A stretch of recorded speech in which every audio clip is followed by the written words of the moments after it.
Hello everyone, welcome to Eklavya study point. मेरा नाम सचिन। आज मैं आप सभी को क्लास 12th होम साइंस से इंपॉर्टेंट टॉपिक और इंपॉर्टेंट क्वेश्चन आंसर करवाने जा रहा हूं आपके मिड टर्म के एग्जाम के लिए।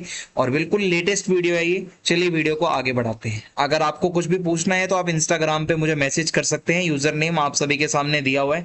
आपको जितने क्वेश्चन आज करवाऊंगा ना, आप इसकी प्रैक्टिस अच्छे से कर लेना भाई। एक तो होम साइंस का पेपर ना थोड़ा सा अलग आता है बाकी पेपरों से, तो आपको ना थोड़े टॉपिक्स पढ़े होने चाहिए, सिर्फ क्वेश्चन आंसर के पीछे मत भागना।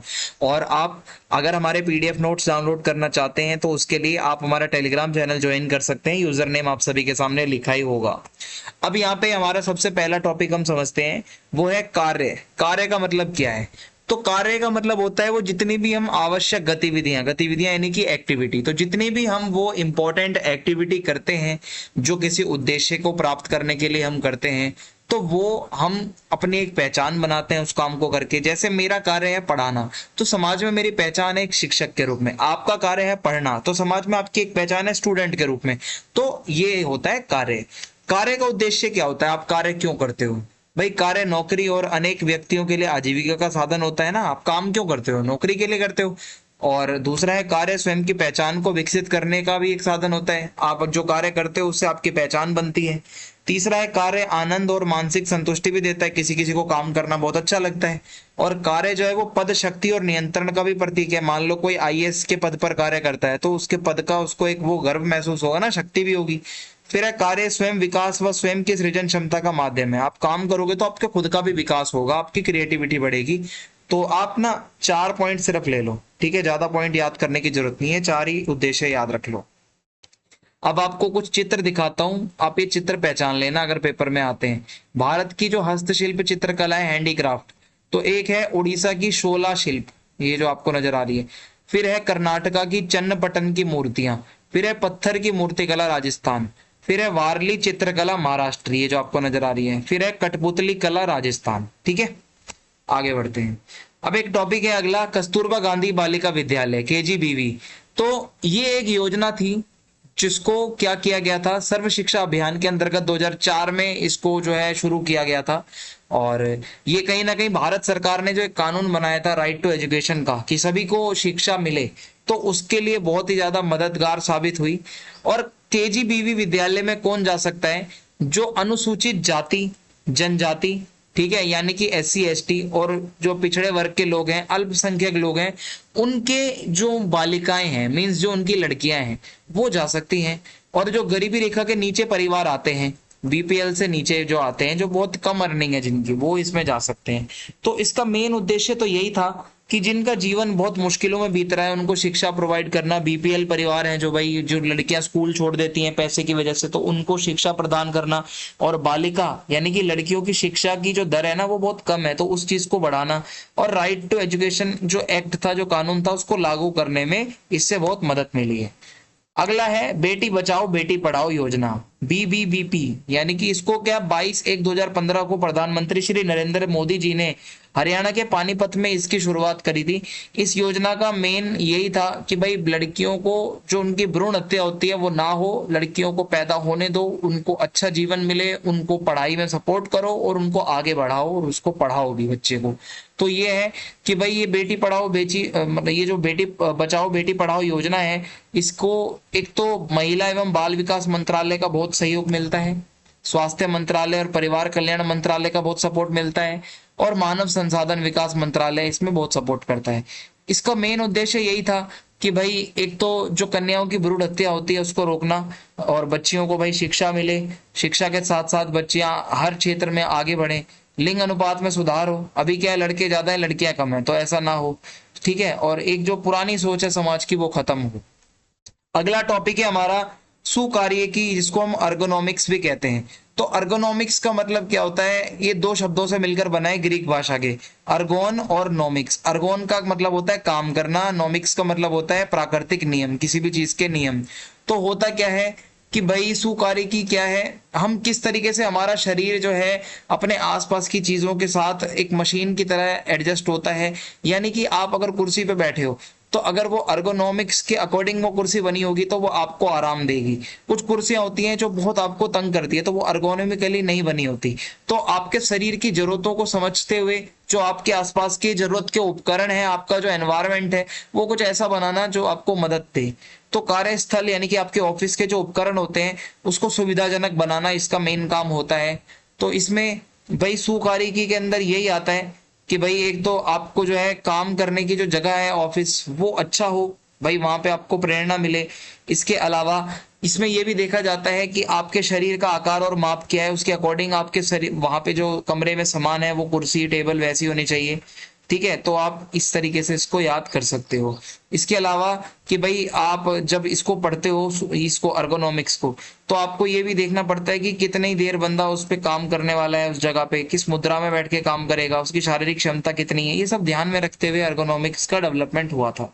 तो अर्गोनॉमिक्स को अगर आप फॉलो करते हो तो आपकी प्रोडक्टिविटी बढ़ती है, उत्पादकता बढ़ती है, आप गलतियां कम करोगे, चोट कम लगेगी, आपको कार्य आप अच्छे से कर पाओगे, आपको टेंशन ज्यादा नहीं होगी, आपका मनोबल बढ़ेगा।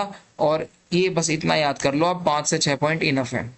अगला क्वेश्चन है यहाँ पे हमारा, एक आहार विशेषज्ञ की भूमिका क्या होती है, यानी कि जो डाइट स्पेशलिस्ट होता है, डाइटिशियन होता है, वो क्या उसकी मेन भूमिका है। तो एक जो ट्रेंड नैदानिक पोषण विशेषज्ञ होगा, जो एक डाइटिशियन होगा, ठीक है, तो वो क्या करेगा, एक तो वे एक व्यवस्थित और औचित्यपूर्ण तरीके से प्रत्येक मरीज या फिर व्यक्ति की आवश्यकताओं पर ध्यान केंद्रित करते हैं। इसका मतलब है जो अगर कोई पढ़ा लिखा ट्रेंड डाइटिशियन होगा ना, वो आपकी जरूरतों को समझेगा, उसके अकॉर्डिंग आपके लिए डाइट बना के देगा, आपकी देखभाल करेगा। दूसरा है वो आपकी पोषण स्थिति को देखेंगे कि आपकी न्यूट्रिशन की स्टेटस क्या है, आपको किस चीज की जरूरत है। तीसरा वो तकनीकी सूचना को आहार संबंधी दिशा निर्देशों में बदलकर आहार चिकित्सा का उपयोग मरीजों को, देखो आहार चिकित्सा का मतलब है आप कोई बीमारी में हो, आप अगर गलत आहार लोगे तो बीमारी बढ़ भी सकती है, तो आप आहार में ऐसी चीज लो जो आपकी बीमारी को कम करे, तो वो एक ये ही बता सकता है आपको। ठीक है, इसके अलावा पोषण देखभाल के परिणामों का मूल्यांकन करके योजना में परिवर्तन करना। मान लो इसने कोई डाइट बना के दी, उसका परिणाम अगर सही नहीं आया तो फिर वो उसमें चेंजेस करेगा डाइट में। ओके, तो 4 पॉइंट हो गए। फिर क्या है, जो बीमार व्यक्ति होते हैं ये डाइटिशियन उनको सलाह देते हैं कि भाई आपको अपने जीवन के अलग अलग चरणों पे क्या खाना चाहिए, कैसा पोषण लेना चाहिए, बचपन में कैसा लेना है, बच्चा महीनों का है उस टाइम क्या खिलाना है, बच्चा जब अपने टीन एज में है तो क्या खिलाना है, तो ये सब चीजें हो जाएंगी। और इसके अलावा जिन मरीजों का ऑपरेशन होता है तो उनको ऑपरेशन से पहले क्या खिलाना है, ऑपरेशन के बाद क्या खिलाना है, ये एक डाइटिशियन बताता है। कोई दो मुख्य कारण लिखिए जिसके फलस्वरूप देश में मधुमेह रोगियों की संख्या निरंतर बढ़ रही है और भारत विश्व की मधुमेह राजधानी बन सकता है। डायबिटीज बहुत ज्यादा बढ़ रही है, तो इसका रीजन है हम जो आजकल खाना खा रहे हैं उसमें फैट बहुत ज्यादा होता है, शुगर बहुत ज्यादा होती है, हम ज्यादा प्रोसेस्ड फूड खाने लगे हैं, जो फाइबर होता है वो कम खाते हो, विटामिन और खनिज तो बहुत कम है और हम उल्टा सीधा ज्यादा खा रहे हैं। और इसके अलावा मांसाहारी लोगों में जंतु प्रोटीन का उपयोग ज्यादा हो रहा है, तो इस वजह से भी हो सकता है। आपकी लाइफस्टाइल अच्छी नहीं है, आप एक्टिविटी नहीं कर रहे हो, जिम नहीं जा रहे हो या बाहर खुले में वॉक नहीं कर रहे हो, तो दिक्कत हो सकती है। फिर है अस्वस्थता, यानी कि जब हम बीमार होते हैं, रोग होता है, तो किस प्रकार किसी व्यक्ति की पोषण स्थिति को प्रभावित करता है ना, आपकी न्यूट्रिशन जो है वो कैसे प्रभावित होती है अगर आप बीमार हो। तो क्या होगा भाई, अगर आप बीमार हो तो आपकी जो इम्यून सिस्टम है वो थोड़ा सा वीक हो जाएगा, आपके घाव जल्दी नहीं भरेंगे, आपकी बीमारी ठीक होने में टाइम ज्यादा लगेगा, आपके शरीर के अंग ढंग से काम नहीं करेंगे, पाचन सही से नहीं होगा, आपकी उत्सर्जन की क्षमता में भी कमी आएगी, ये चीजें हैं। फिर रोगी को भोजन खिलाने का सबसे अच्छा और सबसे बेस्ट तरीका कौन सा है, तो आपको पता है दो तरीके हैं, नली द्वारा और अंतःशिरा द्वारा। तो दोनों में डिफरेंस बताना है आपको। नली में क्या होगा कि भाई एक नली होगी, उसके द्वारा ही आपको पूरा खाना दिया जाएगा। यदि जठरांत्र क्षेत्र कार्य कर रहा है तो व्यक्ति को जो कुछ दिया जाता है वह सब पचा लेता है, वह अवशोषित कर लेता है। यानी कि अगर आपकी जो आंत्र वगैरह है वो सही से काम कर रही है, वो सही से पचा रही है खाना, तो आपको नली द्वारा खाना दिया जाएगा और ये थोड़ा सा सही रहता है भाई। ठीक है, अंतःशिरा में क्या होगा, आपको एक सुई सी एक इंजेक्शन सा लगा दिया जाएगा और वो ड्रिप द्वारा आपको खाना दिया जाएगा। यदि कोई भाई बेहोश है, कोई बहुत बीमार है, जिसको चबाने में दिक्कत है, निगलने में जिसको पॉसिबल बिल्कुल है ही नहीं निगल पाना, तो उसके लिए ये होता है। फिर है कुपोषण, माल न्यूट्रिशन। कुपोषण के कुप्रभाव क्या है, तो देखो होता क्या है, आपका शारीरिक विकास रुक जाएगा, मानसिक विकास रुक जाएगा, संज्ञानात्मक विकास रुक जाएगा, आप ज्यादा उत्पादक नहीं रह पाओगे, आपकी उत्पादन क्षमता में कमी आएगी। तो भारत के अंदर क्या है कि भाई ये चीज के कारण क्यों है, एक तो भाई भारत में ना देखो कुपोषण दो प्रकार का होता है। एक होता है अल्प पोषण, एक होता है अति पोषण। अति पोषण कुछ ज्यादा ही खा लेना। तो भारत में अति पोषण की समस्या क्या है? एक तो देखो हमारी लाइफस्टाइल बहुत खराब है, लोग जो है मेहनत कम करते हैं, बैठे बैठे सब कुछ कर रहे हैं, और थोड़ी सी जगह पे जाने के लिए भी बाइक, कार और टैक्सी का सहारा लेते हैं, पैदल कम चलते हैं, और हमारी फिजिकल मूवमेंट कम है, बच्चे घरों में खेल रहे हैं, बाहर जा नहीं रहे। तो अति पोषण की वजह से जो लोग हैं मोटे हो रहे हैं, पिज्जा बर्गर खा रहे हैं, स्नैक्स खा रहे हैं, और इसके अलावा जो साबुत अनाज है, दाल सब्जियां फल हैं, ये लोग नहीं खा रहे हैं। पोषण की समस्याओं के कारक, पोषण संबंधी समस्या क्यों आती है? बंदा गरीब है, एक तो इस वजह से आती है, वो सही से पोषण अफोर्ड नहीं कर पा रहा है, प्रोटीन उतना नहीं ले पा रहा है, इनटेक उसका नहीं है। दूसरा, शौचालय की कम सुविधा, इसकी वजह से भी भाई दिक्कत आ सकती है। अगर शौचालय की सुविधाएं नहीं होंगी, खुले में जाओगे बीमार पड़ोगे। तीसरा है राजनीतिक इच्छा शक्ति में कमी, जो नेता है हमारे वो अपनी इच्छा ही नहीं रखते कि हमारे लिए कुछ करना भी चाहें, सरकार नीतियां ही नहीं बनाती। पांचवा है स्वास्थ्य सेवाओं का अभाव या सुविधाएं ना मिलना। ये 5 पॉइंट याद रख लो आप, 5 पॉइंट इनफ है। भारत में पोषण संबंधी समस्या, तो मान लो अगर किसी में प्रोटीन से रिलेटेड कोई कुपोषण है तो वो कैसे, उसको हम क्या कहेंगे? देखो होता क्या है कि भाई बच्चों को, बड़ी उम्र के लोगों को, और जो क्षय रोग, एड्स जैसे रोगों से ग्रसित हैं, उन्हें इसका पोषण का खतरा रहता है। इसका निर्धारण क्या, देखो मैं आपको समझाता हूँ। इसमें होता क्या है कि भाई अगर आप जो है प्रोटीन की कमी होगी, आपके शरीर में प्रोटीन जाएगा नहीं, तो होगा क्या, आपको पर्याप्त मात्रा में नहीं मिलेगा तो आपको बीमारी हो सकती है। और इसमें होगा क्या कि भाई क्वाशियोरकर नाम से एक बीमारी होती है प्रोटीन की कमी से, ठीक है। और अगर खाना नहीं मिलेगा, ऊर्जा की कमी होगी, तो आपको मरासमस नाम से अल्प पोषण हो जाएगा, यानी कि आपके अंदर कमजोरी आ जाएगी। और क्वाशियोरकर होगा तो भाई तो भी दिक्कत हो जाएगी प्रोटीन की कमी से। फिर इसके अलावा आपके बॉडी में आयरन की कमी होगी, तो उससे भी आपको कमजोरी रहने लगेगी। अरक्तता, ठीक है, अरक्तता को हम समझते हैं आगे किस तरीके से इसमें बताया गया है। आयरन की डेफिशिएंसी, ठीक है, या खून की कमी जिसे हम कहते हैं, ये तब होती है जब शरीर में जो हीमोग्लोबिन है वो बहुत कम बनता है। तो हीमोग्लोबिन नहीं बनेगा ना, तो भाई बहुत ज्यादा दिक्कत होगी, खून की कमी हो जाएगी। और शरीर में ऑक्सीजन को पहुंचाने के लिए हीमोग्लोबिन ही तो इंपॉर्टेंट होता है, अगर वो ही नहीं बनेगा तो आप सोच सकते हो कि कैसे ऑक्सीजन पहुंचेगा। तो आपको कैसे आइडिया लगेगा कि आपको खून की कमी है? जीभ पीलापन, मतलब जीभ का पीलापन हो जाएगा, और जो आपके नाखून है वो पीले पड़ जाएंगे। कोमल तालु में पीलापन आ जाएगा, आपका तालु होता है जो तालु, उसमें पीला पीलापन दिखेगा। आप फोकस नहीं कर पाओगे, आपको चीजें याद नहीं रहेंगी, आप कंसंट्रेट नहीं कर पाओगे, आपको पीलापन रहेगा बॉडी में, आपको आंखों में दिक्कत होने लगेगी। ये है। फिर है विटामिन ए की कमी होती है, तो इससे क्या होता है भाई? देखो होता क्या है, विटामिन ए आपका रहेगा तो आपकी आंखें सही रहेंगी, आपका विकास, डेवलपमेंट बहुत अच्छे से हो पाएगा, ठीक है। और इसके अलावा अगर आप विटामिन ए सही मात्रा में नहीं ले रहे हो, ठीक है, तो ऐसे में क्या होगा, आपको रात में दिखना कम लगे, मतलब रतौंधी हो सकती है, रात में अंधा होना, और या पूरी तरीके से भी अंधे हो सकते हो। आपकी जो इम्यूनिटी है वो थोड़ी सी वीक हो जाएगी, शरीर का विकास नहीं हो पाएगा, वृद्धि नहीं हो पाएगी। फिर है आयोडीन हीनता विकार। ये क्या है? आयोडीन की कमी। अगर मान लो आयोडीन की कमी होगी तो मानसिक शारीरिक विकास रुक जाएगा, ठीक है। देखो ये क्वाशियोरकर में ऐसा हो जाता है। और अगर आपको खून की कमी है तो ऐसा हो जाएगा, रतौंधी है तो कुछ ऐसी आंखें हो जाएंगी, और गलगंड है अगर आयोडीन की कमी है तो गले में ऐसा ये गोल गोल सा हो जाएगा। फिर भारत में स्वास्थ्य देखभाल के 3 स्तर कौन से होते हैं? एक तो प्राइमरी हॉस्पिटल होते हैं जो परिवार के लिए छोटे मोटे चीजों को देखते हैं, प्राथमिक स्वास्थ्य केंद्र होते हैं। द्वितीयक यानी कि सेकेंडरी हॉस्पिटल्स होते हैं जो आपके जिला हॉस्पिटल होते हैं, और जो बड़े बड़े थोड़े जो है, मतलब थोड़े साइज में बड़े होंगे प्राइमरी से।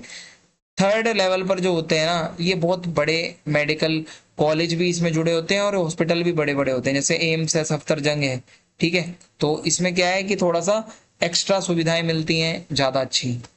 भारत में भोजन सुरक्षा, ठीक है, भारत में भोजन सुरक्षा कार्यक्रमों की सूची बनाओ। तो एक तो है जन वितरण प्रणाली, जो आपको राशन मिलता है। अंत्योदय अन्न योजना, इसमें अन्न मिलता है। अन्नपूर्णा योजना, इसमें भी महिलाओं को अन्न मिलता है। कार्य के बदले अनाज राष्ट्रीय कार्यक्रम, तो ये कुछ कार्यक्रम है, ठीक है। इसके अलावा पोषण से जुड़े हुए सरकार ने क्या कार्यक्रम चलाए हैं? एकीकृत बाल विकास सेवाएं, पोषणहीनता नियंत्रण कार्यक्रम, आहार पूरक कार्यक्रम, स्वरोजगार और वैतनिक रोजगार योजनाएं, तो ये कुछ चीजें हैं। खाद्य संसाधन और प्रौद्योगिकी का विकास, तो अब हम इसको समझते हैं कि इसके अंदर क्या बताया जा रहा है। तो कैसे भाई ये खाने से जो रिलेटेड फूड टेक्नोलॉजी है इसका विकास कैसे हुआ। तो सन 1810 का टाइम था। निकोलस एपर्ट ने जो खाने की चीजें होती हैं उसको डिब्बों में बंद करने की प्रक्रिया को विकसित किया। इसने बताया भाई खाने को डिब्बा बंद करना चाहिए। तो 1864 में लुई पास्चर नाम से एक व्यक्ति था, उसने अंगूरी शराब को खराब होने से बचाने के लिए रिसर्च करी और इसके अलावा अल्कोहल, सिरका, बियर और दूध के खट्टा होने पर भी शोध किया कि ये खट्टा क्यों हो रहा है। तो उन्होंने रोग उत्पन्न करने वाले जीवों को नष्ट करने के लिए पाश्चुरीकरण प्रक्रम को विकसित करा, यानी कि पेस्चराइजेशन। तो आपकी आप जो थैली लाते हो मदर डेयरी या कोई अमूल की फुल क्रीम, उसके पीछे लिखा होता है ना पेस्चराइज मिल्क, तो वो लुई पास्चर ने ही वो प्रक्रिया शुरू करी थी जिसमें उबाला जाता है और सारे जीवाणुओं को मार दिया जाता है। फिर 20वीं सदी में क्या है कि विश्व युद्ध चल रहे थे, अंतरिक्ष में खोज हो रही थी, लगातार जो है ऐसी चीजें थी जहां पे आपको खाना लंबे समय तक सेफ रखना होता है, ऐसी टेक्नोलॉजी की जरूरत थी। तो इस चीज को लेकर और डेवलपमेंट होने लगे। फिर है, अगर हम आगे बढ़े, भोजन के बिगड़ने या नष्ट होने वाले कारक क्या है। खाना खराब कब होता है, तो भाई भौतिक कारण से हो सकता है, रासायनिक कारण से हो सकता है, जैविक कारण से हो सकता है। या तो खाने में बदबू आने लगेगी, खाना खराब हो जाएगा, उसकी बनावट खराब हो जाएगी, खाने का रंग बदल जाएगा, ठीक है, या उसके पोषण में कमी आ जाएगी।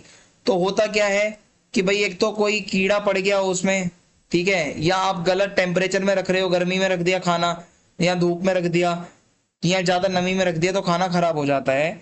और ऐसे में होता क्या है कि भाई सूक्ष्म जीव जो होते हैं जैसे जीवाणु, यीस्ट, फफूंदी लग जाती है, ठीक है। तो ये आप 4 पॉइंट यहाँ से याद रख सकते हो। खाद्य पदार्थों के वर्ग, देखो 3 तरीके के खाने की चीजें होती हैं। विकार्य खाद्य पदार्थ, ये वो है जो 1-2 दिन में खराब हो जाते हैं बहुत जल्दी, दूध, दही, मछली, मांस। फिर है अर्ध विकार्य, जो 1 से 2 हफ्ते तक सही रहते हैं, जैसे फल सब्जियां हो गए, ठीक है, प्याज, आलू। फिर होते हैं अविकार्य, जो कभी खराब नहीं होते लंबे समय तक, अनाज है, दाल पड़ी रहती है सालों साल, खराब नहीं होती इतनी जल्दी। फिर है खाद्य पदार्थों को भोज्य और सुरक्षित रूप में संरक्षित करने के लिए पुरानी विधियां कौन सी है। खाने को बचाने के लिए, प्रिजर्व करने के लिए क्या होता था, धूप में सुखाया जाता था और उसका किण्वन किया जाता था, उस पर नमक लगाया जाता था, अचार बनाकर उसको भाई बचाया जाता था, सेका जाता था, भूना जाता था, ठीक है, उसको चूल्हे में पकाया जाता था। तो इस तरीके से खाना जो है ना वो सेफ रहता था। तो इस तरीके से आप इसको याद रख सकते हो, ठीक है, इतनी इसकी परिभाषा याद रख लो। फिर इसके बाद है भोज्य पदार्थों को नष्ट करने वाले मुख्य सूक्ष्म जीव कौन से हैं, वो कौन से बैक्टीरियाज हैं जो खाने को जो है भाई नष्ट करते हैं। तो एक तो जीवाणु है, कवक है, यीस्ट है और फफूंदी है। फिर वृद्धि को प्रभावित करने वाले कारक कौन से होते हैं, तो इसको आप स्किप कर दो, बस ये कारक मतलब ये वाली चीजें याद रख लो कि भाई सूक्ष्म जीव कौन से होते हैं मेन में। खाद्य पदार्थों को किन कारणों से संसाधित किया जाता है, क्यों प्रोसेसिंग की जाती है खाने की। एक तो भाई उसका जो है शेल्फ लाइफ बढ़ाने के लिए कि लंबे समय तक खाना आप खा सको। फिर उसको अगर कहीं एक जगह से दूसरी जगह ट्रांसपोर्टेशन करना है उसका, तो वो अच्छे से आप ले जा सको, आ सको, इसके लिए भाई उसकी वो होती है प्रोसेसिंग। और इसके अलावा खाना आसानी से खराब ना हो, उसको अच्छे से पैक कर लो, और इसलिए भी होती है प्रोसेसिंग। और ज्यादातर प्रोसेस्ड फूड्स की मांग बढ़ती जा रही है, ठीक है।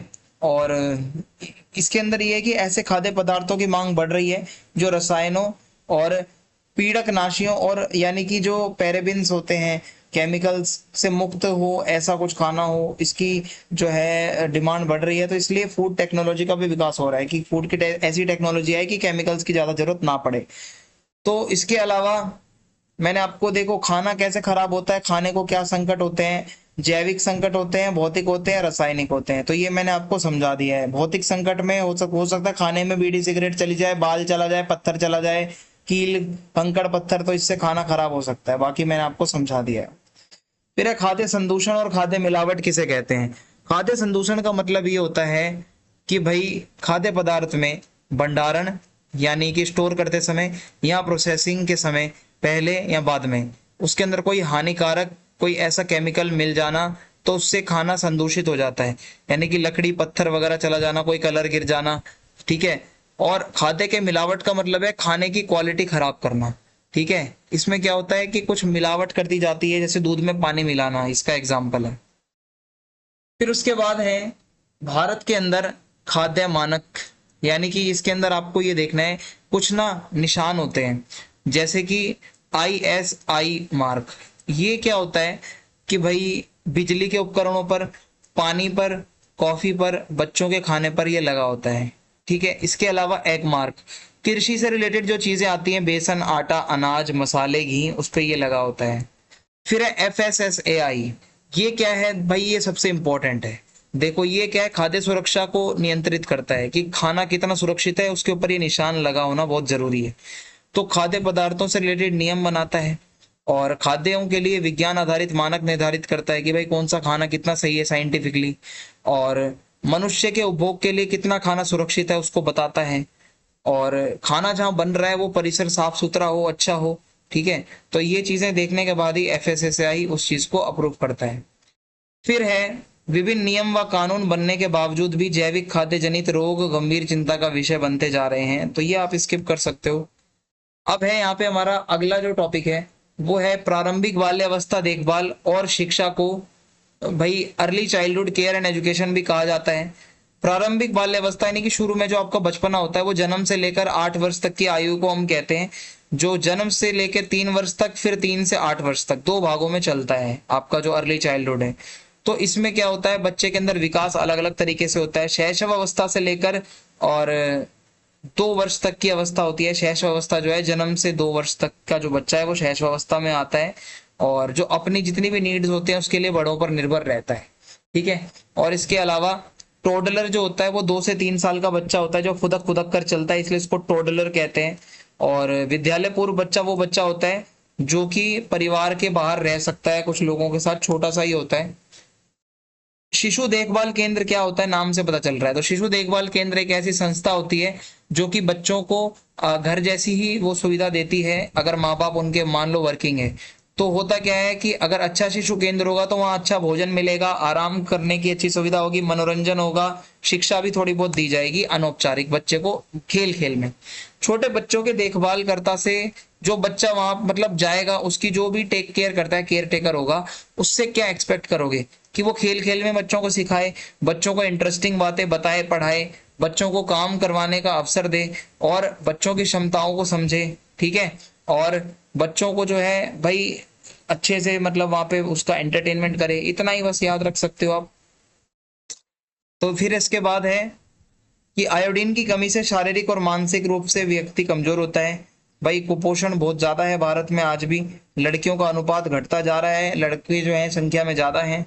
अधिक मात्र और शिशु मृत्यु दर, होता क्या है कि भाई ये कुछ प्रॉब्लम्स हैं कि मान लो कि कभी डिलीवरी के समय माता की भी डेथ हो गई, बच्चे की भी डेथ हो गई, गरीबी बहुत ज्यादा, ये कुछ बहुत मेन समस्याएं हैं।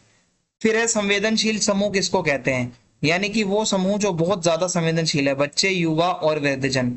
देखो बच्चे तो होते ही संवेदनशील हैं, माँ बाप पे मतलब निर्भर रहते हैं। युवा अपनी पढ़ाई के लिए, करियर को लेकर चिंतित रहते हैं। वृद्धजन भी भाई अपने बच्चों पर ही तो आश्रित हो जाते हैं। फिर उसके बाद यहाँ पे हमारा अगला जो टॉपिक है उसको समझते हैं क्या है। तो अगला टॉपिक है यहाँ पे हमारा किशोर न्याय अधिनियम 2000, सन 2000 में आया था ये कानून, और किशोर न्याय अधिनियम 2015। तो किशोर न्याय अधिनियम जो 2000 में आया था, वो भारत के अंदर जो किशोर होते हैं उनके लिए न्याय से रिलेटेड एक नियम है। तो इस अधिनियम में क्या होता है कि देखो, वे जो कानून का उल्लंघन करते हैं, वे बच्चे जो कानून को तोड़ते हैं, तो उनको बाल अपराधी, जुवेनाइल कहा जाता है। इन्हें पुलिस द्वारा IPC का उल्लंघन करने के लिए गिरफ्तार किया जाता है क्योंकि उन्होंने जुर्म किया होता है और वो जुर्म के आरोपी होते हैं। दूसरा, वे जिन्हें देखभाल और संरक्षण की जरूरत है। दूसरे बच्चे वो होते हैं जो लावारिस हैं, छोड़ दिया किसी ने माँ बाप ने, तो उनको केयर की जरूरत होती है। फिर एक किशोर न्याय अधिनियम 2015 क्या कहता है वो समझते हैं। तो ये एक नया अधिनियम है जो जघन्य अपराध, बहुत बुरा अपराध होता है, वो करने वाले 16 से 18 साल के किशोरों पर एक मुकदमा चलाने की अनुमति देता है, जैसे किसी बालिग पर या 18+ पर चलाया जाता है। तो जुवेनाइल जस्टिस एक्ट 2000 के तहत तो 18 साल से कम आयु के किसी भी किशोर पर ऐसा मुकदमा चलना इम्पॉसिबल था, बट अब चल सकता है, ठीक है। तो ये चीज आप याद रखना। फिर समेकित बाल विकास सेवाएं किसे कहते हैं, इंटीग्रेटेड जो सर्विसेज होती हैं। तो इसमें क्या है, 6 वर्ष से जो कम उम्र का बच्चा होता है उसको पढ़ाई भी हो जाती है, आंगनवाड़ी टाइप आपने देखी है, खाना भी मिल जाता है, पोषण भी मिल जाता है, स्तनपान वाली महिलाएं भी वहां पे जा सकती हैं, गर्भवती महिलाएं भी जा सकती हैं। और ये बहुत बड़ा मतलब बाल्यावस्था कार्यक्रम है। वर्तमान में इसमें 41 करोड़ से भी ज्यादा बच्चों को इसका फायदा मिल रहा है। आंगनवाड़ी के रूप में ये एक देख रेख का केंद्र होता है। फिर है बाल गृह किसे कहते हैं। तो देखो 3 से 18 वर्ष के बच्चों के लिए सरकार द्वारा 3 तरीके के घर बनाए जाते हैं।